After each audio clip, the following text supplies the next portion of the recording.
I be moving. Whipping the foreign, I'm cruising. The money I'm speaking is fluent. All of my business booming. Stacking my cash in abundance. All of my family funded. Finally got what I wanted. Life is amazing, I love it. Everyone know that I run it. Yeah, look at me now, I came up. I've been thinking back then when I almost gave up on the game, cause I never got it my way. Yo les postos, c'est Sacha, bienvenue dans cette nouvelle vidéo Mercato et Actu Foot. Et on commence avec Paris qui a perdu moins que ce qu'il craignait à cause de la crise, indique l'équipe aujourd'hui. Le Paris Saint-Germain aujourd'hui a rendez-vous avec la DNCG, Direction Nationale du Contrôle de Gestion, afin de présenter ses comptes de la saison 2019-2020, même si elle se termine exceptionnellement en août. Forcément la crise due à l'épidémie a fait mal aux comptes, mais il n'y a pas de souci à se faire selon l'équipe qui précise que la perte est moins élevée que les 200 millions d'euros qui étaient craints dans les différentes projections réalisées par les équipes financières du club. Le scénario catastrophe envisageait une perte de 215 millions d'euros. Finalement, après affinage des chiffres, elle ne s'élèverait qu'à 170 millions d'euros si l'on peut dire selon les calculs internes.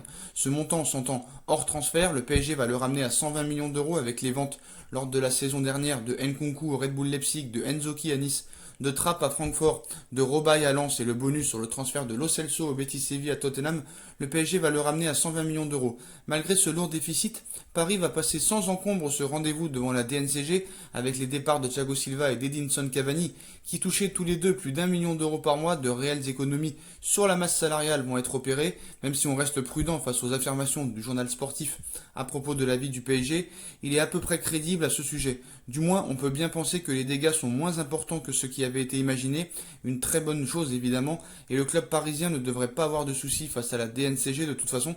Comme l'UEFA a pu assouplir son fair play financier compte tenu de la situation, il devrait là aussi y avoir une certaine indulgence, ce serait au moins logique. Reste à espérer que le PSG pourra réussir son été et se relancer au mieux avec toujours l'envie de gagner et de grandir. On passe au mercato parisien, cette fois Kurt Zouma proposé au Paris Saint-Germain. Thomas Tuchel l'apprécie selon Téléfoot. Kurt Zouma, défenseur central de 25 ans, formé à l'AS Saint-Etienne, ne s'est pas encore importé comme un titulaire à Chelsea où il a été transféré en 2014. Il a même connu deux prêts pour les saisons 2017-2018 et 2018-2019 à Stoke City et Everton. D'après Julien Ménard, journaliste de Téléfoot, il pourrait se diriger vers un départ. L'international français 5 sélections aurait même été proposé au Paris Saint-Germain où le coach Thomas Tuchel l'apprécierait. Rien d'impossible puisque Kurzawa a un profil qui n'est pas intéressant et le fait qu'il ait été formé en France peut être utile pour le quota à respecter pour la liste de joueurs en Ligue des Champions. Cependant, on reste très loin d'un transfert. Le journaliste précise qu'il n'y a pas d'offre et rien ne permet d'être sûr qu'il y aura une proposition concrète.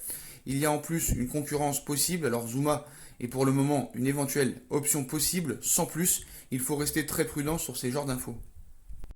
On passe à David Alaba, défenseur central de 28 ans du Bayern de Munich, a été évoqué parmi les possibles recrues du Paris Saint-Germain cet été, alors qu'il est à 1 an de la fin de son contrat. Celui qui peut aussi jouer arrière-gauche ou milieu de terrain a aussi annoncé du côté de la Première Ligue et notamment à Manchester City, mais Sport Bild a calmé les rumeurs. En effet, le journal allemand a fait le point sur ce dossier et il n'y a rien pour penser que l'international autrichien pourrait signer à Paris. Tout d'abord, il est toujours en discussion avec le Bayern de Munich pour la prolongation de son contrat. Une réunion aurait eu lieu mercredi dernier dans un restaurant à Munich entre l'entourage d'Alaba et les dirigeants munichois, cela pour avancer sur un accord salarial, alors que le clan de l'Autrichien tenterait d'obtenir un peu plus que les 15 millions d'euros par saison.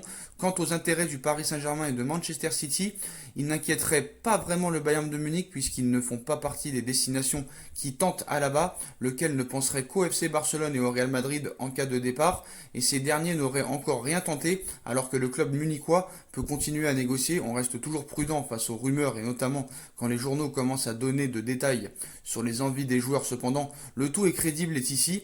Du moins, une prolongation de contrat d'Alaba au Bayern de Munich semble bien plus crédible qu'un transfert au Paris Saint-Germain, lequel n'a pas été vraiment pensable cet été. Une rumeur qui semble se résumer un petit coup de pression dans la négociation d'un nouveau contrat. Et on passe à la presse espagnole qui envoie Neymar au FC Barcelone. On aurait pu s'attendre à Mundo Esport, mais ce matin, c'est AS, journal pro madrilène, qui évoque un pacte entre Neymar et le PSG pour un transfert au Barça évoqué en Espagne. C'est à mourir de rire. Neymar est une obsession de la presse espagnole depuis son passage au FC Barcelone de 2013 à 2017. Le transfert de l'attaquant de 28 ans au Paris Saint-Germain n'a rien changé et l'international brésilien est régulièrement évoqué dans les rumeurs de transfert, la plus récurrente étant celle d'un retour au Barça, une histoire un peu moins régulière depuis que la Liga a pu reprendre, mais qui est relancée ce jeudi par AS, Le journal espagnol évoque un pacte carrément entre le Brésilien et le PSG pour faciliter son transfert en Catalogne. Le pacte a été conclu après l'échec de la tentative l'été dernier. La star brésilienne a trouvé un accord avec le PSG pour faciliter son départ au Barça cet été si le club catalan revenait pour le recruter. Le pacte a été conclu après l'échec de la tentative l'été dernier. En retour, le PSG a demandé à Neymar un maximum d'engagement et d'implication jusqu'à la fin de la saison. En France, on dit depuis des mois que le PSG avait prévu le départ cet été de l'une de ses deux grandes stars, Neymar ou Mbappé. Tout semble donc indiquer que le transfert du Brésilien semble de plus en plus proche une fois que le Barça revient à la charge. Dans ce cas, l'accord salarial acquis l'été dernier entre le père du joueur et Barcelone prendrait effet alors que le prix de transfert pourrait être d'environ 170 millions d'euros. Cependant, ce chiffre serait considérablement abaissé si le PSG acceptait que des joueurs tels que Griezmann ou Dembélé soient inclus dans l'opération. L'opération semble également avantageuse pour le PSG. Le désir de Neymar continue d'être de revenir à Barcelone et il a glissé à certains compatriotes que cela pourrait se faire cet été. L'opération semble également avantageuse pour le PSG puisque Neymar, comme vous le savez, cet été, le club français pourra encore récupérer une bonne partie des 222 millions d'euros qu'il a payé pour le Brésilien il y a 3 ans, nous explique AS. Des affirmations très surprenantes, notamment parce que le journal AS est pro-Real Madrid et ne parle que très rarement d'un possible transfert au Barça. De quoi envisager que cette rumeur soit là, surtout pour ramener du trouble autour du club catalan, qui ne ferait donc pas revenir Neymar cet été malgré ce pacte et la volonté du Brésilien. Tout ça a été inventé.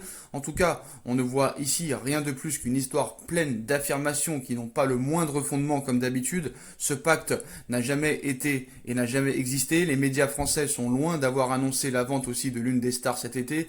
L'envie de Neymar de partir n'est qu'une rumeur et on voit mal comment Barcelone financerait ce transfert cet été. Surtout le numéro 10 brésilien est aujourd'hui heureux au Paris Saint-Germain et a envie de tout fracasser, ce que l'Espagne a vraiment du mal à accepter. Et on passe au clash du jour entre Dugarry et Lionel Messi. Dugarry a notamment explosé et fracassé Lionel Messi hier sur les ondes de RMC, ainsi que Quique Sétienne. Pour Dugarry, Sétienne n'a rien contre Griezmann, mais il est dépassé dans une situation compliquée au FC Barcelone. Antoine Griezmann n'est entré qu'en toute fin de match mardi pour ses retrouvailles avec l'Atlético, son ancien club. Pour Christophe Dugarry, Quique Sétienne n'a rien contre Griezmann, mais il est complètement dépassé. Le 12 juillet dernier, Antoine Griezmann passait de l'Atlético au FC Barcelone pour un montant de 120 millions d'euros avec l'objectif de passer un nouveau cap dans sa carrière et de s'éclater aux côtés de Lionel Messi. Un an plus tard, le champion du monde français semble dans une impasse, une nouvelle fois remplaçant lors du nul concédé mardi face à l'Atlético. Pour le compte de la 32e journée de Liga, il n'est rentré qu'à l'approche du temps additionnel de la seconde période. La faute à ses prestations décevantes ces dernières semaines, à ses soucis d'entente avec Lionel Messi. Pour Christophe Dugarry, membre de la Dream Team RMC Sport, Quique Sétienne est au cœur du problème. Il cite: « Il y a un entraîneur qui patauge totalement. Sétienne est bien gentil, mais il n'a pas le niveau. Il ne savait pas qui changer, il a remplacé Busquets à la 85e pour faire entrer Ansu Fati et a lancé Griezmann à la 90e. Ce n'est pas contre Griezmann, il ne sait pas comment faire jouer son équipe. Il est complètement dépassé, je suis persuadé qu'il n'a rien contre Griezmann, mais qu'il est juste incompétent », a-t-il commenté ce mercredi dans son émission Team Dugas sur RMC. Griezmann perd des ballons et il joue petit bras. À ses yeux, le costume d'entraîneur du Barça est beaucoup trop grand pour l'ancien coach du Betis Séville arrivé sur le banc blaugrana début janvier en remplacement d'Ernesto Valverde. Ça arrive à Griezmann, mais ça aurait pu arriver à un autre. Il ne sait pas comment impulser quelque chose de nouveau quand son équipe ne trouve pas de solution, a appuyé Dugarry, qui estime que Griezmann a également de sa part de responsabilité. Il cite: « Il a perdu confiance, ses performances ne sont pas bonnes. C'est vrai que Léo Messi pourrait lui faire un peu plus de passes, mais sincèrement, ça ne me choque pas. Griezmann perd des ballons, il joue petit bras. Griezmann n'a qu'à aller voir Messi pour qu'il règle leurs problèmes », a-t-il insisté. Toujours muet depuis la reprise de la saison mi-juin en Espagne, Griezmann reste bloqué à 8 buts en championnat, mais Christophe Dugarry va très loin et va plus loin encore sur Lionel Messi. Donc Christophe Dugarry a littéralement insulté et fracassé Léo Messi hier. Alors Christophe Dugarry sur Griezmann, il cite, et sur Messi, il a peur de quoi? Il a peur de quoi Griezmann? Il a peur d'un gamin qui fait 1m50 et qui est à moitié autiste. Il a qu'à lui mettre une tarte dans sa gueule à Léo Messi s'il a un problème. Donc c'est incroyable, ça a choqué beaucoup de monde. Léo Messi d'autiste, quand tu sais que Christophe Dugarry à Barcelone a échoué et que Lionel Messi a marqué son 700e but en 850 matchs et qui a un palmarès considérable par rapport à Dugarry qui n'a jamais rien fait. Certes, Dugarry a le droit à la liberté d'expression, mais il va quand même loin en disant qu'il a peur de quoi? D'accord, ça je suis d'accord avec lui. Il a peur d'un gamin qui fait 1m50, d'accord, qui est à moitié autiste, ça c'est une grosse insulte. Il a qu'à lui mettre une tarte dans sa gueule à Messi s'il a un problème. Ça c'est vrai que peu de joueurs ont su résister à la pression de Léo Messi au FC Barcelone, mais Dugarry va quand même très très loin, même si dans l'apport il a quand même assez raison. Donc je vais vous faire écouter un petit peu le passage de Dugarry sur Team Dugas, qui est quand même assez intéressant. Donc écoutez ça. Je comprends ce que tu dis. Mais non, il a peur de quoi? Il a peur d'un gamin qui fait 1m50 et qui est à moitié autiste. Il a déjà montré ses coronets au bout d'un moment. Mais ça veut dire Christophe. Oui, mais je comprends ce que tu dis. Mais non, dis-toi tout ça. Il a peur de quoi? Il a peur d'un gamin qui fait 1m50 et qui est à moitié autiste. Il a déjà montré ses coronets au bout d'un moment. Mais ça veut dire Christophe. Oui, mais je comprends ce que tu dis. Mais non, dis-toi tout ça. Il a peur.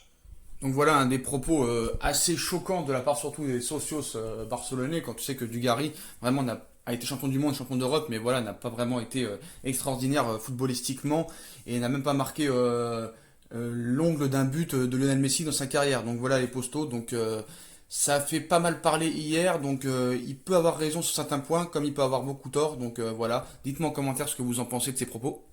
Voilà, c'est la fin de cette vidéo. Dites-moi en commentaire ce que vous pensez de toutes ces informations de cette matinée et de ce jeudi. Voilà, comme d'habitude, hein, on bombarde la barre de like, on partage, on commente, on s'abonne, on active la petite cloche pour être tenu au courant des vidéos Mercato. On me rejoint sur mes différents réseaux sociaux ainsi que sur Utip et sur ma deuxième chaîne YouTube No Feeling qui sera en lien en description. Voilà les postos, je vous souhaite à tous une très bonne continuation. Prenez soin de vous et à très vite pour une nouvelle vidéo les postos. Tchuss.